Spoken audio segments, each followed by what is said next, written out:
আমি আসলে আমার কিছু শখের জিনিস করছি যেটা আমার কাছে আমার জন্য এসেনশিয়াল। যেমন আমার বাচ্চা নিয়ে যখন আমার শ্বশুরবাড়ি এলাকায় আসা হয়েছিল তখন এখানে আশেপাশে কোনো পার্ক নাই। ইনফ্যাক্ট আমার এই পার্কের 1-1.5 বছরের কাজ হওয়ার পরে গাবড়াখালী সরকারি পার্কটা হলো।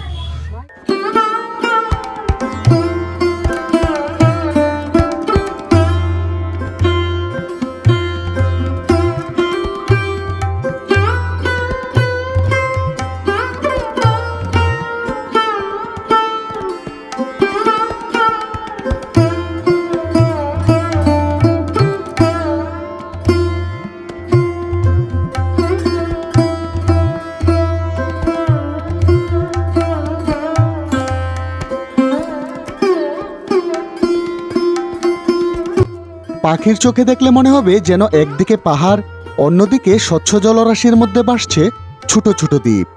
চারপাশে রয়েছে সবুজের হাতছানি। এমন মনোমুগ্ধকর পরিবেশের দেখা মিলবে ময়মনসিংহের হালুয়াঘাটের ইউরোপিয়ান পার্কে। শহরের কোলাহল ছেড়ে পরিবার নিয়ে ঘুরতে কার না ভালো লাগে। সকল বয়সী দর্শনার্থীদের কথা মাথায় রেখে 2021 সালে 6 একর জায়গা নিয়ে ময়মনসিংহের হালুয়াঘাটের জুগলি ইউনিয়নের তালতলা গ্রামে ইউরোপিয়ান পার্ক প্রতিষ্ঠা করেন বাংলাদেশের জনপ্রিয় কণ্ঠশিল্পী ক্লোজ আপ তারকা মৌসুমী আক্তার সালমা, যেটি এখন সালমা পার্ক নামেই বেশি পরিচিত। বর্তমানে পার্কের পরিধি অনেক বৃদ্ধি পেয়েছে। পার্কটি মূলত 2 ভাগে বিভক্ত। একদিকে স্বচ্ছ জলের মাঝে রয়েছে ছোট ছোট দ্বীপ, রয়েছে শিশুদের জন্য সকল বিনোদনের ব্যবস্থা। অন্যদিকে রয়েছে কৃত্রিম পাহাড় ও বিশ্রামাগার, যা পার্কের সৌন্দর্যকে আরও বৃদ্ধি করেছে। এছাড়া খাবার, হোটেল, দোকান ও শিশু কিশোর সহ সকল বয়সী মানুষের বিনোদনের জন্য নিত্য নতুন বিষয় যোগ করা হচ্ছে পার্কটিতে। এমন মনোরম পরিবেশে পার্ক নির্মাণে খুশি বেড়াতে আসা দর্শনার্থীরা। অনেক ভালো লেগেছে। আসলে গ্রামের মধ্যে এরকম পার্ক খুব কমই দেখা যায়, সেই জন্য আসলে আসা। তারপর অনেক কাজ চলতেছে, দেখে খুব ভালো লাগতেছে, অনেক ভালো লেগেছে। আমরা দুজনে এসেছি, নকলা থেকে ঘুরলাম, ওইটা দেখলাম, দেখার পর অনেক ভালো লেগেছে। গ্রামের মধ্যে আসলে এমন একটা পার্ক অনেক ভালো, অনেক সুন্দর, অনেক দূর থেকে অনেকজন আসে। এটা গ্রামের মধ্যে আসলে এক কথায় অসাধারণ, অনেক সুন্দর হয়েছে। পার্কের অনুভূতিটা অনেক সুন্দর, দৃশ্যটা অনেক সুন্দর, খুবই ভালো লাগতেছে। অনেক দূর থেকে আসছি এখানে, ভালোই হয়েছে সালমা পার্কটা। তো যারা যারা আসতে চাচ্ছে ভালো লাগবে আর কি। আসলে খুবই সুন্দর একটা জায়গা, সুন্দর, খুবই ভালো লাগছে আর কি। আমি আসলে খুবই শখ ছিল যে আমাদের এলাকার ভিতরে একটা পার্ক হলে খুবই ভালো হইতো, যে সবাই আসতো ঢাকার থেকে। তো ঢাকার থেকে আসছি, কোথাও যাইতে পারি না, তো এই জায়গায় প্রথম আসছি, খুবই ভালো লাগলো আর কি। খুবই সুন্দর একটা পরিবেশ, অত্যন্ত সুন্দর একটা মনোরম পরিবেশ। ফার্স্ট টাইম যে এই জায়গায় যত সুন্দর একটা মনোরম পরিবেশে পার্ক হচ্ছে তা কল্পনা করা যায় না। গ্রামীণ পরিবেশ অনেক সুন্দর, ভালো লাগছে, টোটালি ভালো লাগছে। গ্রামীণ পরিবেশে যেহেতু এই কারণে ভালো লাগতেছে। বাচ্চাদের জন্য ওই রাইড আছে, এই সব মিলাই আর কি ভালো লাগতেছে।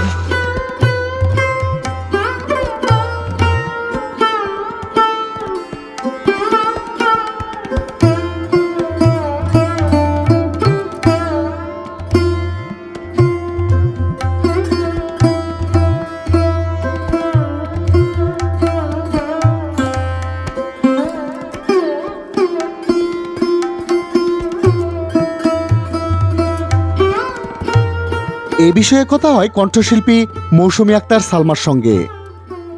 আমি আসলে আমার কিছু শখের জিনিস করছি যেটা আমার কাছে আমার জন্য এসেনশিয়াল। যেমন আমার বাচ্চা নিয়ে যখন আমার শ্বশুরবাড়ি এলাকায় আসা হয়েছিল তখন এখানে আশেপাশে কোনো পার্ক নাই। ইনফ্যাক্ট আমার এই পার্কের 1-1.5 বছরের কাজ হওয়ার পরে গাবড়াখালী সরকারি পার্কটা হলো। সরকারি পার্কটাও যদি থাকতো তাহলে হয়তো আমি এটা করতাম না। তো আমি যখন এসে দেখলাম যে আমার বাচ্চা এসে কোথাও যে একটু ঘুরতে যাবে, ঘোরার কোনো জায়গা নেই, পরে আর কি আমার এই ডিসিশন, আমার হাজব্যান্ড এবং আমি এই যে এই পার্কটি, ইউরোপিয়ান পার্কটি আমরা তৈরি করলাম। এখন এই যে ছোট ছোট বাচ্চা নিয়ে পরিবাররা যখন আসে, কারণ আমার এই পার্কটা family park, it's not couple park. কাপলরা অবশ্যই আসবে, কিন্তু সেটা খুব ভদ্রতার সহিত সুন্দর করে চলাফেরা করবে। কারণ আমি কখনোই কোনো নেগেটিভের সাথে কখনোই নেই, আমি সবসময় আছি পজিটিভ, যে যেখানে ভালো কিছু আছে, সুন্দর পরিবেশ, সুন্দর গোছানো, সুন্দর সময় কাটানোর জন্য ফ্যামিলি এবং বাচ্চাদের জন্য আমার এই আয়োজন। কোনো রকম নোংরামি, কোনো গসিপিং, কোনো কিছু আমি একদমই পছন্দ করি না। কারণ এগুলো আসলে মানুষ আসলেই পছন্দ করে। মানুষ, স্বাভাবিক মানুষ কি পছন্দ করে, কারণ আমরা তো সবাই মানুষ, আমাদের চাওয়া পাওয়াগুলো অলমোস্ট সিমিলার। সো আমি ওই ব্যাপারগুলো মাথায় রেখে আসলে চলার চেষ্টা করি, যাতে মানুষ কখনোই তাদের সালমাকে তারা ভুল না বোঝে।